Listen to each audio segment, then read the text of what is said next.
Assalamualaikum warahmatullahi wabarakatuh. Alhamdulillah wassalatu wassalamu ala Rasulillah wa ala alihi wa sahbihi wa mawalah.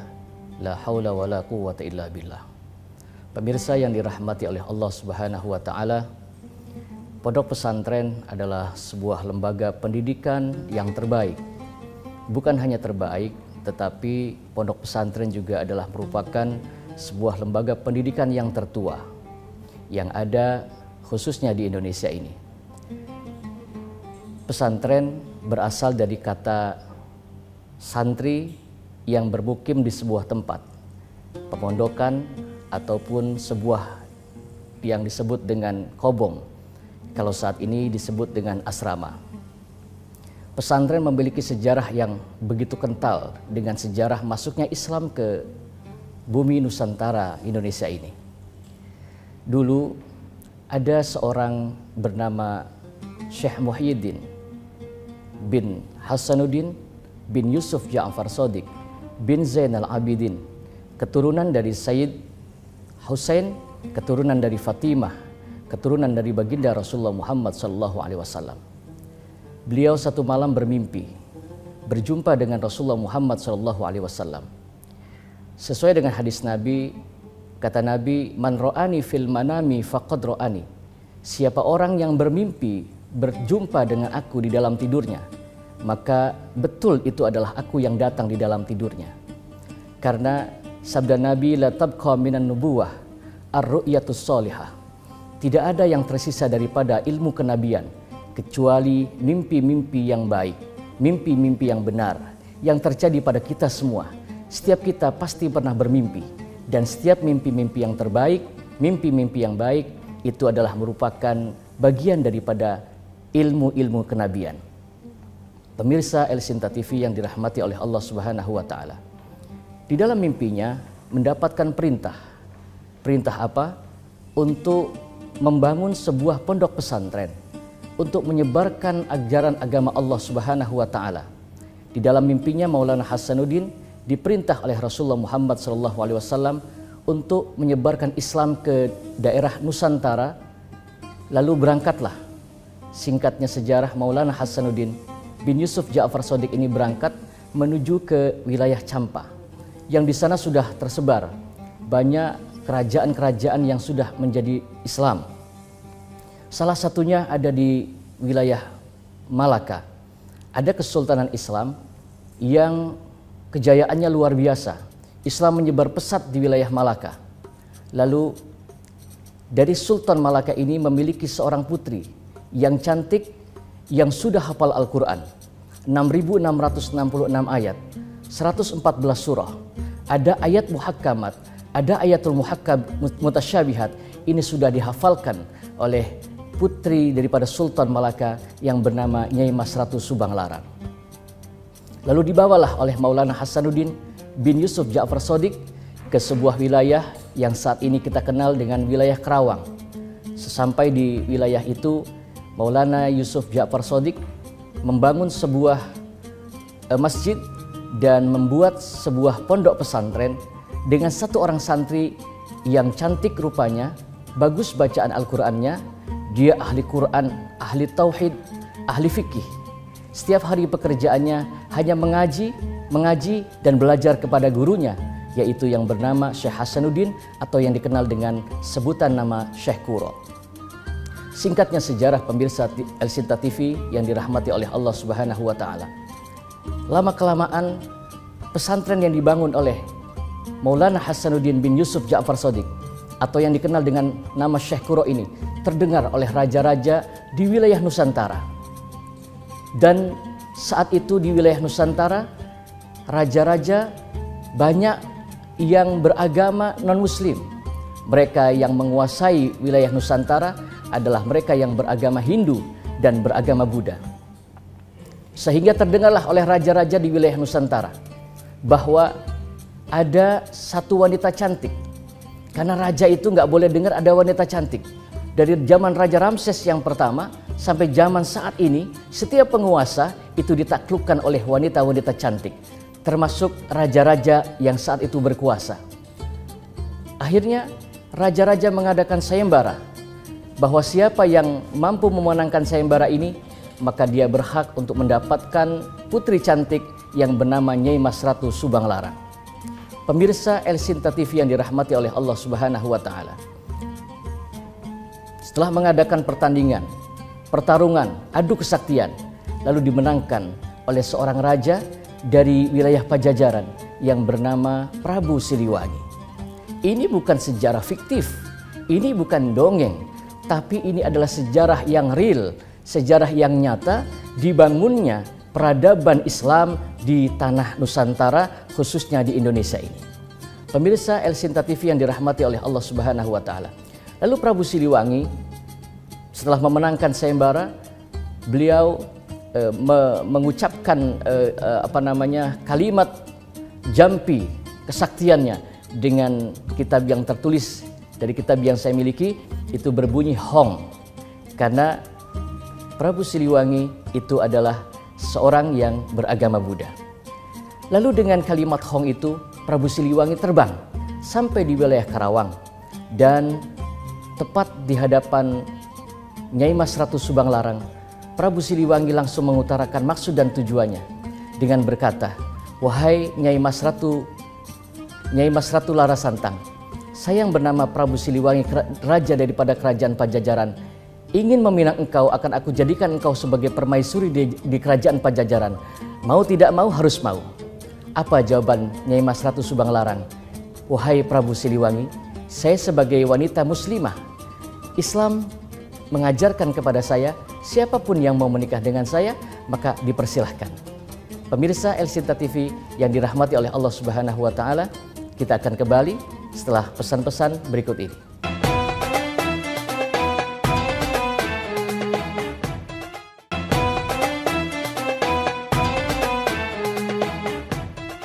Pemirsa El Sinta TV yang dirahmati oleh Allah Subhanahu wa Ta'ala.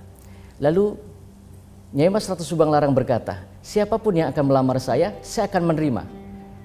Tapi saya punya syarat. Jika engkau ingin melamar saya, engkau harus mendatangkan untuk saya, aku minta mas kawin, wahai Prabu Siliwangi." Prabu Siliwangi berkata kepada Nyai Mas Ratu Subang Larang, "Apa yang kau minta, wahai Nyai Mas Ratu Subang Larang?"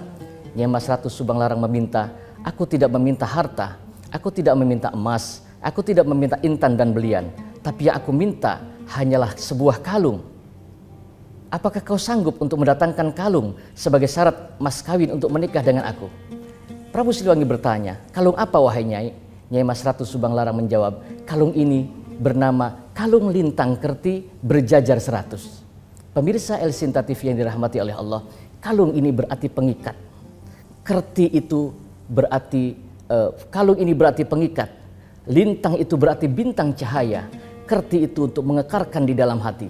Sesungguhnya yang diinginkan oleh Nyai Mas Ratu Subang Larang adalah keimanan yang ditanamkan oleh Prabu Siliwangi, karena Prabu Siliwangi saat itu belum beragama Islam. Tapi Nyai Mas Ratu Subang Larang, karena seorang santri yang hidup di dalam pondok pesantren, dididik dengan pendidikan agama, dididik dengan pendidikan Al-Quran, maka Nyai Mas Ratu Subang Larang berpegang pada falsafah la ikraha fid din, qad tabayyana rusydu minal ghayyi, faman yakfur bittaghuti wa yu'min billahi faqad istamsaka bil urwatil wuthqa lang fisama laha. Tidak ada paksaan di dalam masuk agama Islam. Tidak diperkenankan orang non-muslim dipaksa oleh kita untuk masuk agama Islam, karena Islam itu bukan agama pemaksa. Islam itu adalah agama yang rahmatan lil alamin. Pemirsa El Sinta TV yang dirahmati oleh Allah Subhanahu wa Ta'ala. Lalu begitu ditantang untuk mendatangkan mas kawinnya dengan kalung lintang kerti berjajar 100, Prabu Siliwangi berkata, "Aku tidak sanggup mendatangkan itu." Nyai Mas Ratu Subang Larang berkata, "Wahai Prabu, mengapa engkau mudah sekali menyerah?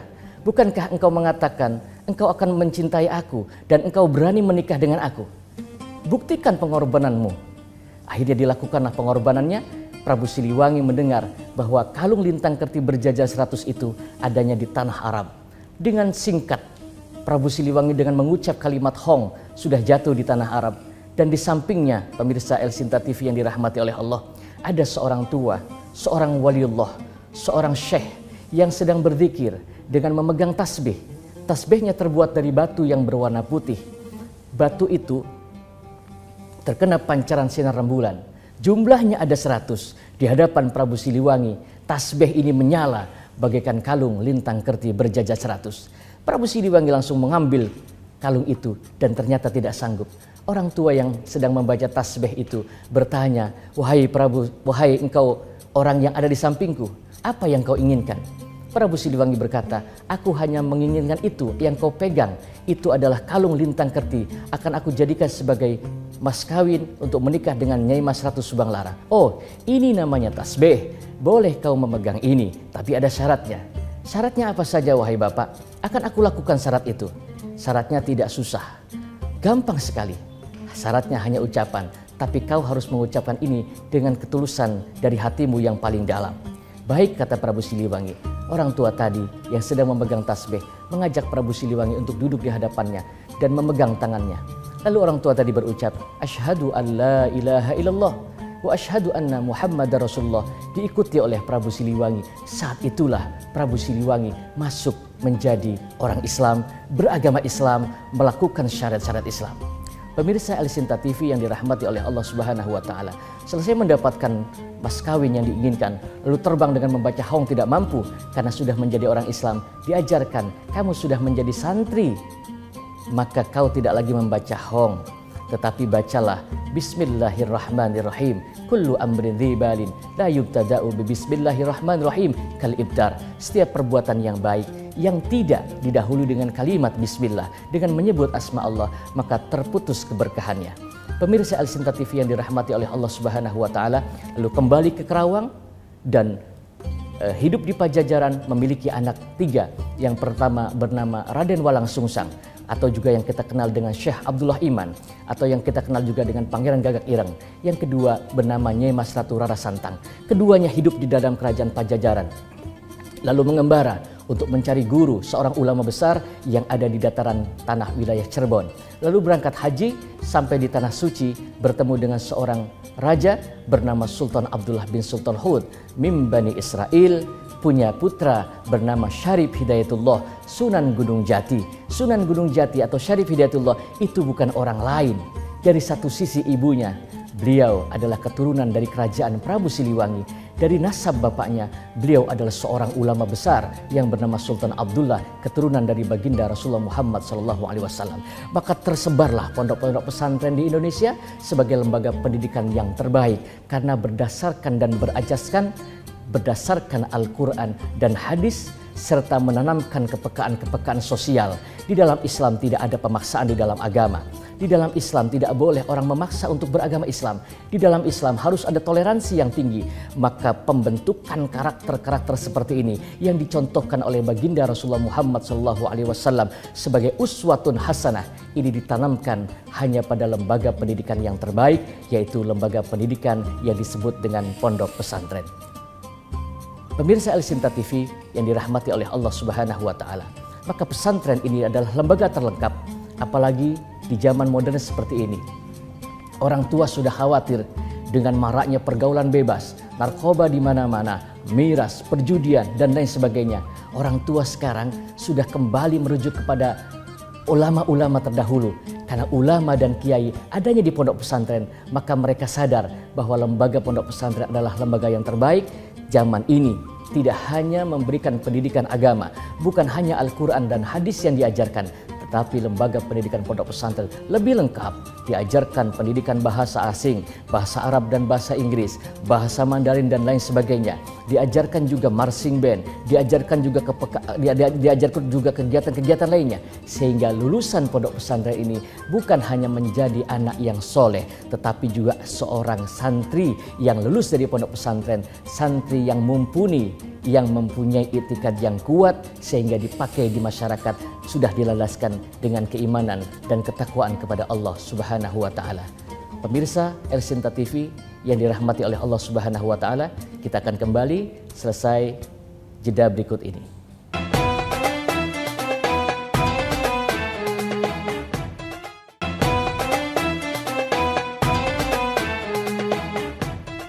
Pemirsa El Sinta TV yang dirahmati oleh Allah Subhanahu wa Ta'ala, maka pesantren itu adalah sebuah lembaga pendidikan tertua yang patut kita jadikan sebagai dasar untuk pendidikan anak-anak kita.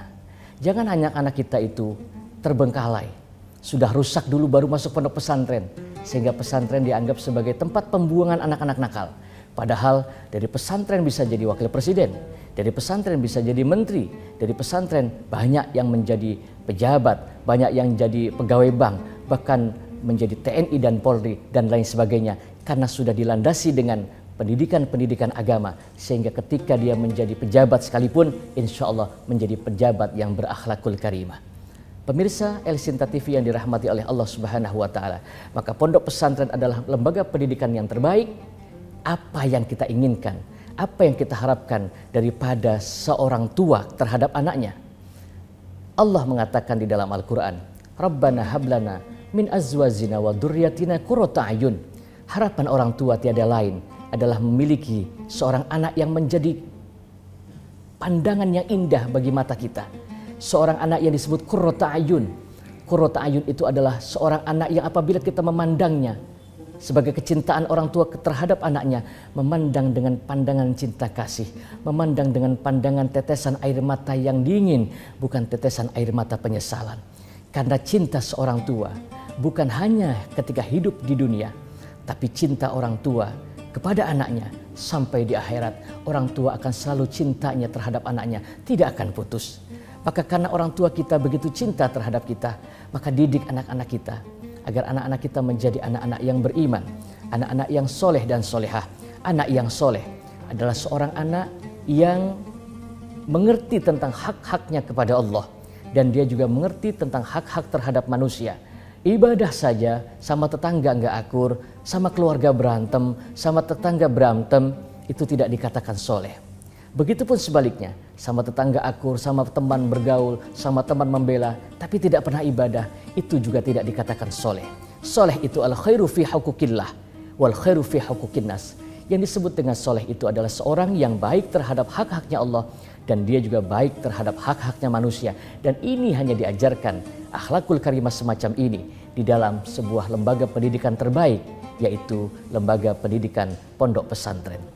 Pemirsa El Sinta TV yang dirahmati oleh Allah Subhanahu wa Ta'ala, maka tiada satu orang tua pun yang tidak menginginkan anaknya kelak menjadi anak-anak yang soleh.